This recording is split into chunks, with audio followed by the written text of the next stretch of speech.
इसी बीच दौसा से बड़ी खबर मिल रही है, जहां पर पूर्व विधायक ज्ञानदेव आहूजा के खिलाफ SC/ST एक्ट में केस दर्ज करवाया गया है। मंदिर को गंगाजल से धोने के मामले में यह मुकदमा दर्ज हुआ है। लगातार लोगों का भारी आक्रोश ज्ञानदेव के खिलाफ देखने को मिला था, जिस पर बीजेपी ने भी कार्रवाई की और बीजेपी ने ज्ञानदेव को बाहर का रास्ता दिखाया। तो वहीं अब SC/ST एक्ट की धाराओं में केस दर्ज किया गया है। बसवा थाने में काटरवाड़ा निवासी परिवादी सतीश कुमार ने रिपोर्ट दर्ज करवाई है। SC/ST अधिनियम की धारा के तहत यह केस दर्ज किया गया। आपको बता दें कि विधायक और नेता प्रतिपक्ष टीकाराम जूली के मंदिर जाने के बाद पूर्व विधायक ज्ञानदेव आहूजा ने मंदिर में गंगाजल का छिड़काव किया था और ये कहा था कि मंदिर को जो है अब वो खराब कर दिया, गंदा कर दिया। उसे शुद्धिकरण करने के नाम पर उन्होंने गंगाजल छिड़का था, जिसका पूरे इलाके के लोगों में आक्रोश है और लोग लगातार ज्ञानदेव से जहां माफी की मांग करते रहे, वहीं लगातार प्रदर्शन भी हुए। और इसी बीच ये बड़ी खबर, बसवा थाने में काटरवाड़ा निवासी सतीश कुमार की तरफ से एक FIR दर्ज करवाई गई है। और इसी बीच झुंझुनू से बड़ी खबर, जहां पर KTA पावर बायोमास प्लांट में भीषण आग लगने की जानकारी सामने आ रही है। इस प्लांट में जमा की गई पराली में आग लगी है और आग लगने से इलाके में अफरा तफरी मच गई। दमकल की कई गाड़ियां मौके पर मौजूद हैं। आग पर काबू पाने की कोशिश लगातार की जा रही है। पुलिस और प्रशासन के अधिकारी भी यहां पर मौजूद हैं। मंडरेला कस्बे की राजगढ़ रोड का ये मामला है, जहां हालांकि अभी तक आग के कारणों का पता नहीं चल पाया है। जानकारी के मुताबिक आज प्लांट परिसर में रखे पराली के बड़े ढेर में अचानक आग लगी। देखते ही देखते आग ने विकराल रूप धारण कर लिया और पूरे इलाके में अफरा तफरी मच गई। बहरहाल ये तस्वीरें आपकी टीवी स्क्रीन पर सबसे पहले सबसे तेज न्यूज़ 18 राजस्थान पर आप ये तस्वीरें देख पा रहे हैं झुंझुनू की, जहां पर सूचना पर दमकल की गाड़ियां मौके पर पहुंची, आग बुझाने के प्रयास शुरू किए गए। तो प्लांट में पराली जमा की गई थी और इसी जमा पराली में आग लगने की जानकारी मिली है। ये भीषण आग KTA पावर बायोमास में पराली में भीषण आग लगने की जानकारी है और तेज हवा की वजह से आग तेजी से फैली। पराली बिल्कुल सूखी हुई थी गर्मी की वजह से और ऐसे में तेजी के साथ आग ने इस पूरी की पूरी पराली को चपेट में ले लिया। हालांकि जैसे ही जानकारी मिली है उसके बाद दमकल की गाड़ियां, दमकल कर्मी मौके पर पहुंचे हैं और दमकल कर्मियों ने कड़ी मशक्कत करने के बाद इस आग पर हालांकि काफ़ी नियंत्रण स्थापित कर लिया है। अभी भी रह करके कुछ जगहों से आग धुआं उठ रहा है, तो ऐसे में हर तरफ से आग को पूरी तरह से कंट्रोल करने की कवायद लगातार जारी है। लेकिन आग लगने से अफरा तफरी मच गई। आपको बता दें कि ये प्लांट और इस प्लांट में पराली रखी हुई थी।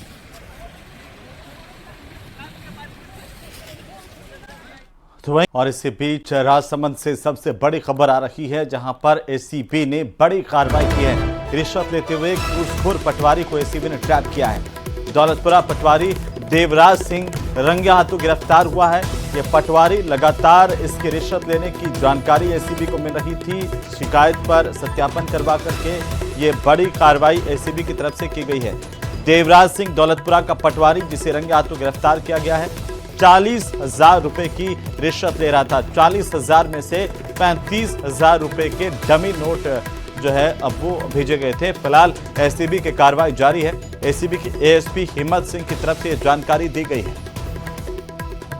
ज्यादा जानकारी के साथ सहयोगी अलकेश सनाडे जुड़ चुके हैं फोन लाइन पर। अलकेश, ACB ने बड़ी कार्रवाई की है, कैसे इस कार्रवाई को अंजाम दिया गया?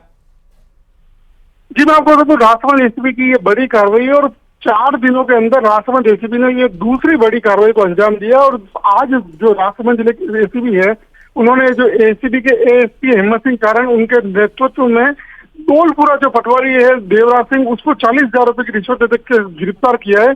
और इसमें सबसे बड़ी बात यह है कि जब परिवादी के पास पैसों की व्यवस्था नहीं हो पाई थी और क्योंकि पटवारी ने जमीन के एवज में उससे 40,000 रुपए की रिश्वत की मांग की थी और 5,000 रुपए उसके पास इकट्ठा हो पाए थे, तो उसमें 35,000 रुपए के डमी नोट थे। जो 40,000 रुपए की रिश्वत के साथ जिसको गिरफ्तार किया उसमें 35,000 के डमी नोट थे और 5,000 के ही असली नोट थे। और 40,000 की रिश्वत देने के लिए जब वो पहुंचा तो वो डमी नोट और असली नोट के साथ ACB ने उसको जो देवराज सिंह है उसको रंगे हाथों ट्रेप कर लिया है फिलहाल जो कार्रवाई के लिए जो आरोपी जो है देवराज सिंह, उसको लेकर एसीबी की टीम देवगढ़ थाने में पहुंची है, जहां एसीबी की टीम की फिलहाल कार्रवाई जारी है। और वहीं देवगढ़ थाने के अंदर ही जो एसीबी के एसपी है वो खुद मौके पर मौजूद है और फिलहाल कार्रवाई को अंजाम दिया जा रहा है। लेकिन बड़ी बात यहाँ पर यह है कि जिस तरीके से 4 दिन में दूसरे पटवारी को ट्रेप किया गया है, ये कहीं न कहीं एसीबी को एक बड़ी सफलता है। और एसीबी ने जब इस कार्रवाई को अंजाम दिया, एसीबी को लगातार ये शिकायत मिल रही थी कि पटवारी द्वारा रिश्वत मांगी जा रही है, तो एसीबी ने शिकायत को सत्यापन करवाया। ये पटवारी कब से वहां पर तैनात था अल्केश? ये पटवारी पिछले लंबे समय से वहां पर देवगढ़ के दौलपुरा में तैनात है और इसके बारे में एसीबी को पिछले कुछ समय से शिकायत मिल रही थी कि ये जो ग्रामीणों से जमीन के कार्य बनाए रखिए। बहुत शुक्रिया तमाम जानकारी के लिए। दौलतपुरा का पटवारी देवराज सिंह, एसीबी ने इसे रंगे हाथों गिरफ्तार किया है। उधर जयपुर के विकास से सरोकार रखने वाले जयपुर विकास प्राधिकरण की कार्यप्रणाली पारदर्शिता के साथ और भी हाईटेक अब होगी। अब जेडीए योजनाओं के साथ ही जेडीए से अनुमोदित सभी योजनाओं के भूखंडों से जुड़ी जरूरी जानकारी जेडीए की वेबसाइट पर आम लोगों को मुहैया करवाई जाएगी। इसके लिए जेडीसी आनंदी के निर्देश पर जेडीए की आईटी सेल तेजी से जुटी हुई है।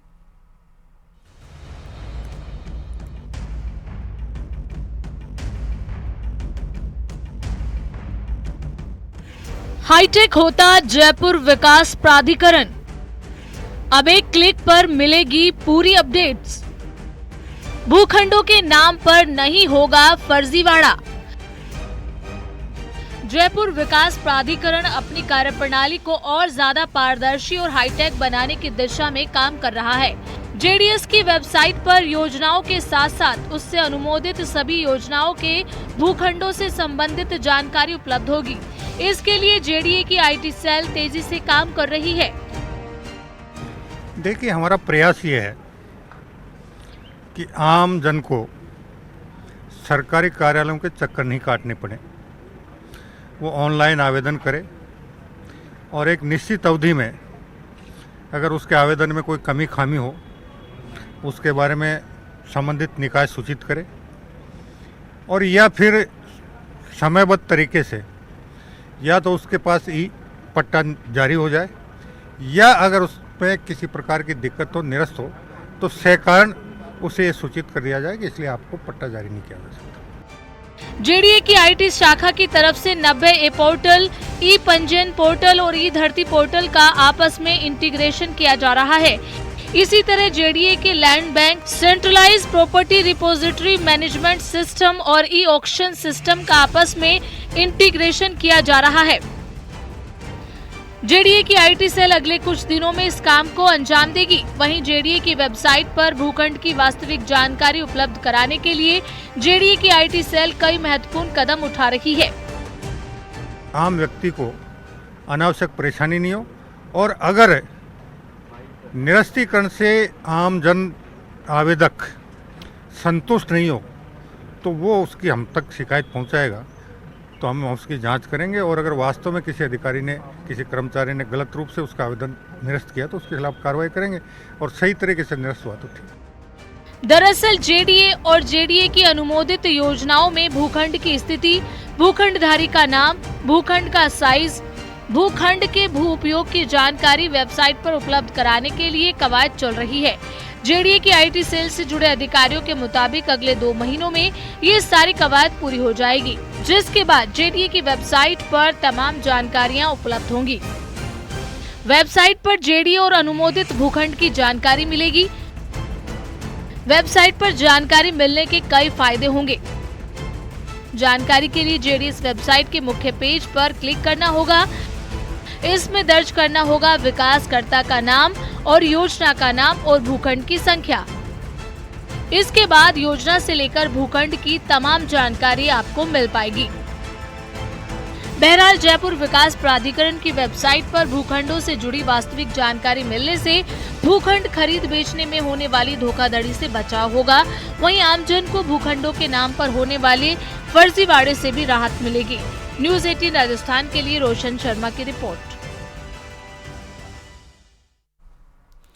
और इसी बीच 12 से बड़ी खबर मिल रही है, जहां शिकारियों ने वन कर्मियों पर हमला कर दिया है। राजपुर नाके पर तैनात वन कर्मचारियों के साथ मारपीट की गई है।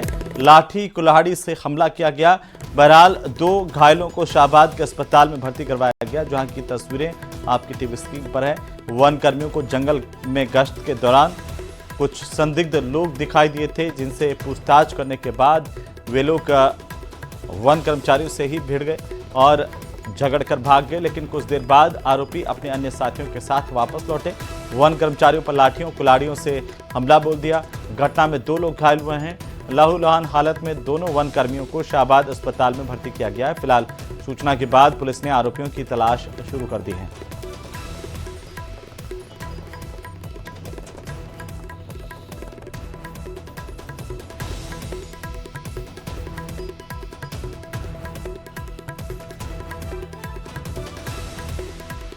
नाका राजपुर पर तैनात स्टाफ जंगल गश्त पर थे। गश्त के दौरान दो युवक उनको बाइक पर दिखाई दिए और उनके पास शिकार होने की आशंका होने के कारण उनको रुकवाने की कोशिश की, तो वो भाग गए और साथ में कुछ अन्य लोगों को फोन करके उन्होंने बुलवा लिया, जिनके पास डंडे, कुल्हाड़ी और बंदूक होने की भी आशंका स्टाफ द्वारा जताई और स्टाफ को डंडे मारे गए, जिससे स्टाफ को काफी मात्रा में खून निकला।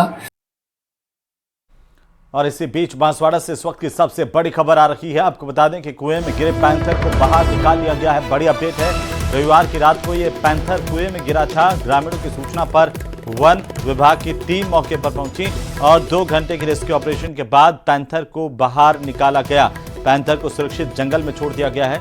गनाव के कल्याणपुर गांव का यह मामला है। बड़ी जानकारी है इस वक्त की। बड़ी खबर देखिए किस तरीके से पैंथर को बाहर निकाला गया कुएं से। हालांकि पूरी की पूरी एक चारपाई जिस घाट के वो कुएं के भीतर डाली गई थी ग्रामीणों की ओर से और जो प्रशासन है उसकी तरफ से, जिस पर पैंथर आकर के बैठ गया। उसके बाद उसे ऊपर खींचा गया। तो रविवार की रात को यह पैंथर कुएं में गिर गया था। ग्रामीणों की सूचना पर वन विभाग की टीम भी यहां पहुंची थी। देसी अंदाज देखिए लोगों का। वन विभाग की टीम के साथ इस पैंथर को बचाया गया है।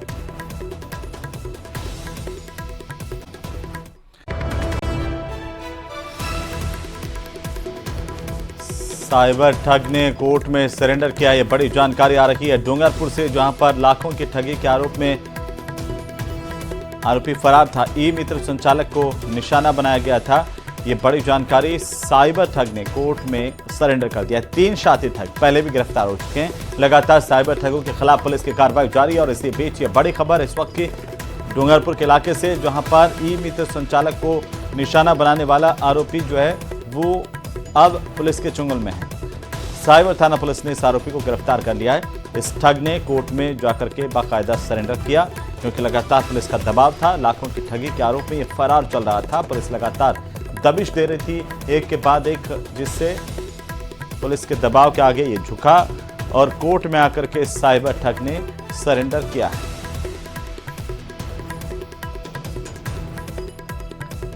ई मित्र संचालक को यहां पर निशाना बनाया था पुलिस की तरफ से। अब इससे पूछताछ की जाएगी। साइबर थाना पुलिस लगातार इससे पूछताछ कर रही है। कई और भी मामले हैं जो खुलने की संभावना है। उम्मीद है पुलिस को कि आखिरकार कई मामलों का खुलासा होगा इससे पूछताछ में। बहरहाल बड़ी जानकारी है इस वक्त की। डूंगरपुर से ये तस्वीरें भी आ गई हैं। देखिए इस साइबर ठग को अब गिरफ्तार कर लिया गया पुलिस की ओर से। हालांकि ये कोर्ट में सरेंडर करने के लिए पहुंचा था, कोर्ट में सरेंडर किया, पुलिस को जानकारी मिली और इसके बाद अब इससे पूछताछ होगी। तो अनिल कलाल ने थाने आजा पर भावेश, कुलदीप और प्रदीप कलाल के विरुद्ध एक रिपोर्ट पेश की थी कि इन तीनों ने मिलकर मेरे से खाता ले जाकर मेरे खाते में फर्जी ठगी के पैसे डलवा दिए हैं, जिससे मेरा खाता बंद हो गया। उक्त रिपोर्ट पे मुकदमा संख्या 2 दर्ज किया गया था, जिसमें पूर्व में भावेश कलाल तथा उसके अन्य 2 साथियों को विजेश एवं दीक्षित को गिरफ्तार किया गया था।